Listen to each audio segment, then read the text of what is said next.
Stories, Philippines, podcast.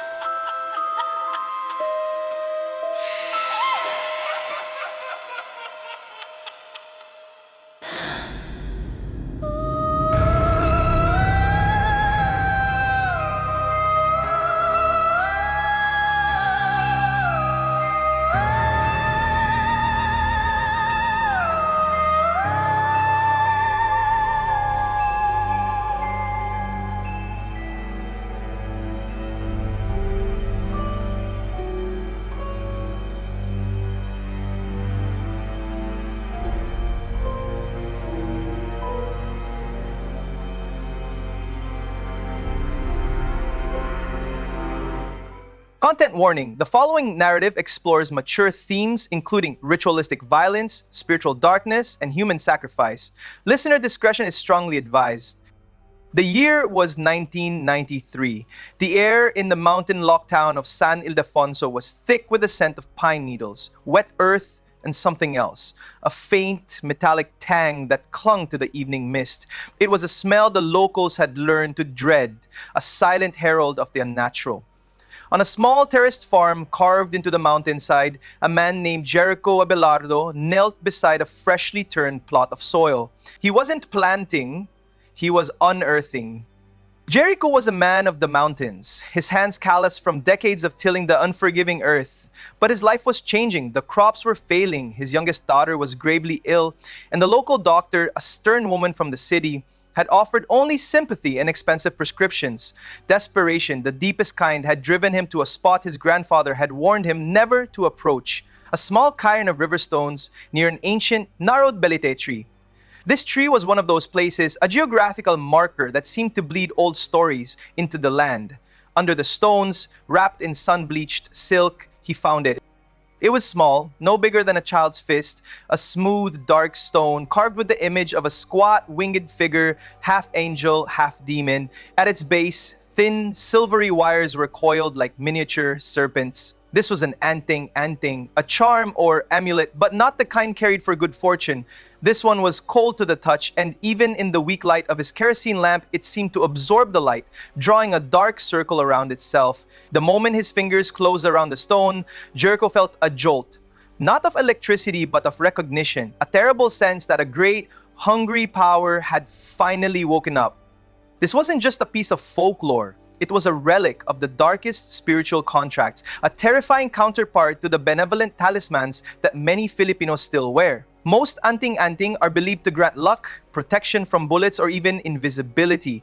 They are often consecrated by a mambabarang or a spiritist, sometimes tied to specific prayers or rituals, a physical manifestation of faith, much like a Christian relic or a Jewish mezuzah. But a cursed one, an anting-anting like the one Jericho held, required a constant, terrible payment. It demanded blood and loyalty, a spiritual contract that promised untold power and wealth, but only in exchange for human life, a sacrifice, to remain active.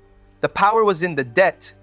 The global history of these sacrificial talismans is ancient and chilling. Across Southeast Asia, from the Keris daggers of Indonesia and Malaysia, which are set to thirst for blood, to the head-hunting traditions of Borneo and the spiritual appeasement rites of ancient Mesoamerica, the idea of a spiritual object requiring a life force to maintain its potency is a recurring dark motif. The underlying psychological concept is the same. The belief that a material object can contain a transferable, life-giving power, and that life force must come from the most profound source available, another human being.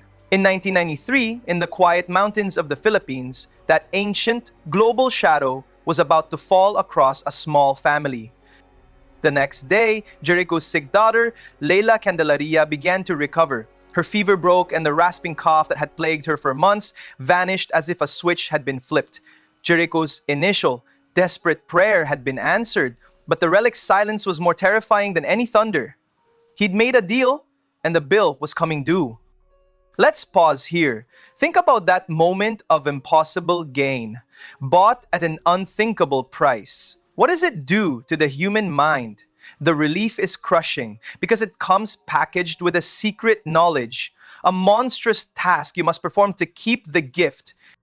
If you have your own stories of the strange, the unexplained, or the deeply historical, we want to hear them. Submit your stories to our email, storiesphpodcast@gmail.com, and perhaps your narrative will become our next episode. The folklore surrounding this specific type of Antin is deeply entrenched in the older beliefs of the archipelago. It is often called the stone of flesh, or the hantik, because its true owner is believed to be a powerful spirit, a kind of dark demigod, often taking the form of a gigantic black ant.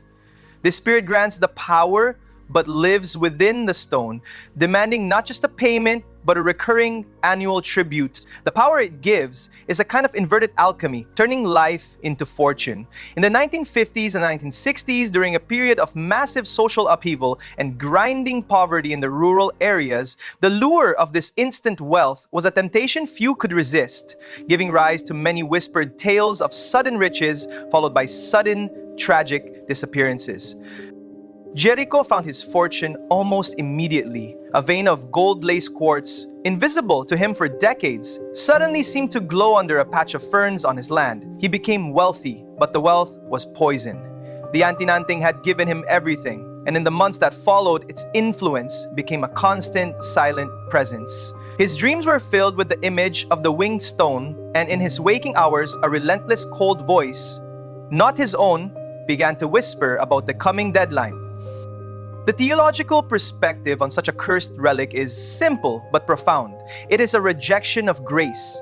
Whether viewed through the lens of Catholic dogma, which dominates the Philippines, or the older indigenous spiritism, the relic represents a binding contract with a malevolent entity, a willing trade of the soul for temporal power.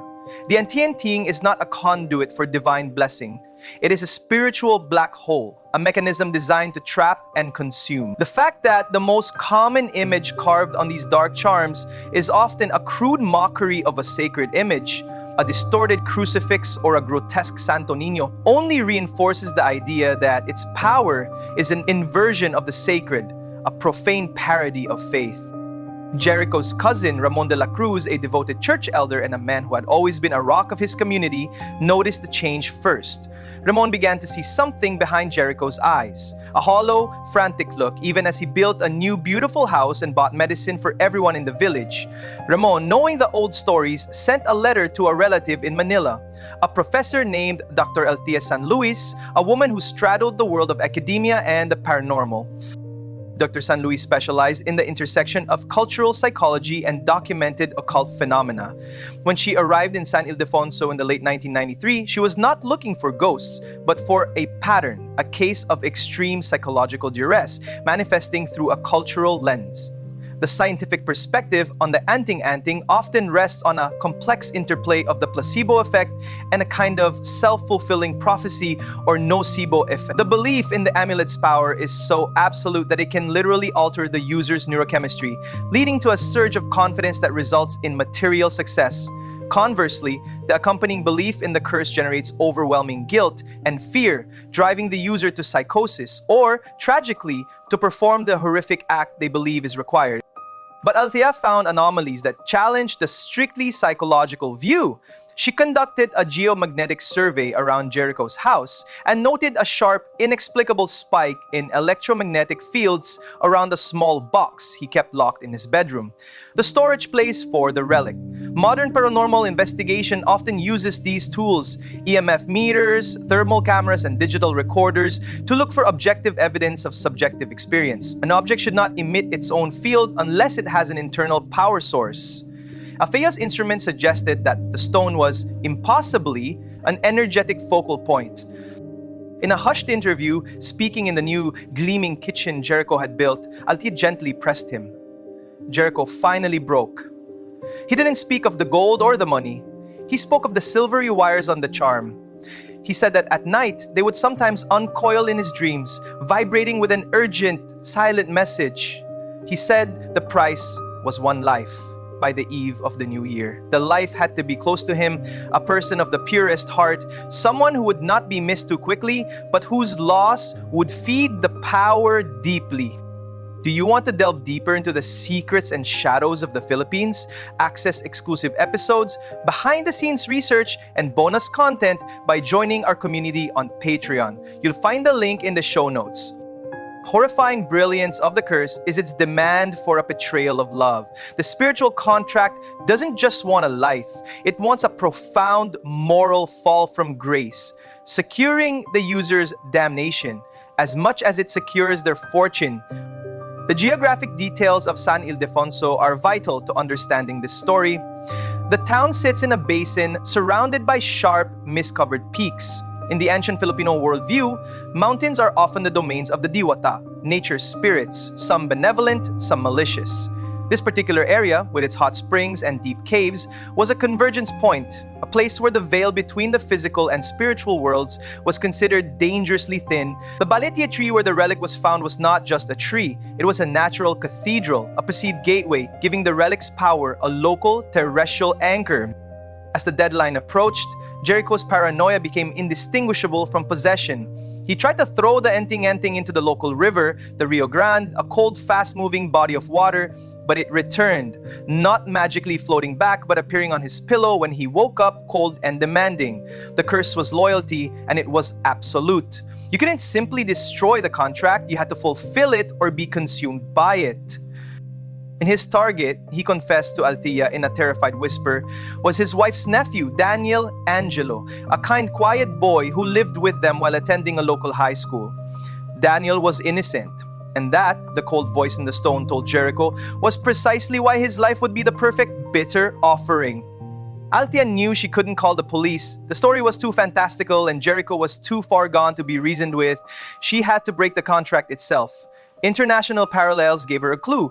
In the folklore of the Scottish Highlands, certain cursed objects can only be neutralized by a sacrifice of equal, non-human value, or by giving the object a false, permanent owner. She theorized that if the anting required loyalty, it could be fooled by a profound act of self-sacrifice that offered it everything but the demanded blood. She devised a plan rooted in indigenous ritual and Catholic exorcism, a blend that might appeal to Jericho's damaged psyche. She gathered Ramon and two elderly women from the town who were known to possess the gift of sight. On New Year's Eve, as the sun began to set, they went to the balete tree. The scene was thick with dread. The geomagnetics around the tree were now so high that Althea's meters were overloading. Jericho stood there, holding the stone, his eyes wide and vacant, a rusted hunting knife glinting in his other hand. "It wants Daniel," he mumbled, his voice a dry, rasping sound. "It says if I do not pay, it will take all of us." Althea stepped forward, her hands empty. "It doesn't want Daniel, Jericho. It wants the breaking of your soul. It wants the ultimate betrayal. That is the payment." She then did the only thing she could think of. She offered it herself. But not as a physical sacrifice. In a powerful guttural chant that mixed Latin liturgical phrases with ancient local spirit calls, she offered the stone a new, permanent contract of ownership. She told the spirit in the stone that she would be its master, that she would receive its power, but she would never pay the blood price. She offered it a contract of absolute, eternal, unfulfilled demand. She gave it a vessel it could never escape and whose debt would never be settled. This act, the transfer of ownership into a non-compliant master, was the key. She picked up a sliver of broken mirror, a common component in other Filipino folk remedies, and held it up to the stone. The mirror is believed to confuse spirits, and in that moment, she told the spirit in the anting-anting that the payment it demanded was itself. The effect was instantaneous and violent. The air around the tree became frigid. Jericho screamed, dropping the knife and the stone, clutching his head. The stone, when it hit the earth, did not shatter. Instead, the faint silver wires coiled around it instantly, tightening with a visible, terrifying pressure. The stone's color shifted from deep black to a sickening dead gray, and then with a soft, final sigh, the energy field around it collapsed. Jericho was saved, but broken. The psychological and spiritual trauma of nearly committing murder to uphold a dark contract was a wound that would take years to heal. The stone itself was later encased in lead and cement and dropped into the deepest part of the ocean trench. the only place Althea believed it could be contained. The story of the cursed ante-anting is a stark look at the seductive power of desperation. It shows us that a curse is often not a random punishment but a contract, a dark reciprocal relationship between a person and a power they cannot control. Jericho wanted a miracle for his daughter and got one, but the price was his humanity. The terrifying thing about these relics is the simplicity of the trade, a single life for a material reward. Don't miss a single story from the shadow history of the Philippines. Follow us on social media for daily folklore facts and updates on our next chilling investigation. I am Paul, and you're listening to Stories Philippines podcast. When does a spiritual contract become a psychological compulsion? And if a piece of stone can demand a human life, does that mean true evil resides not just in the heart of man, but in the objects we choose to believe in, the terrifying unholy relics that we give power to?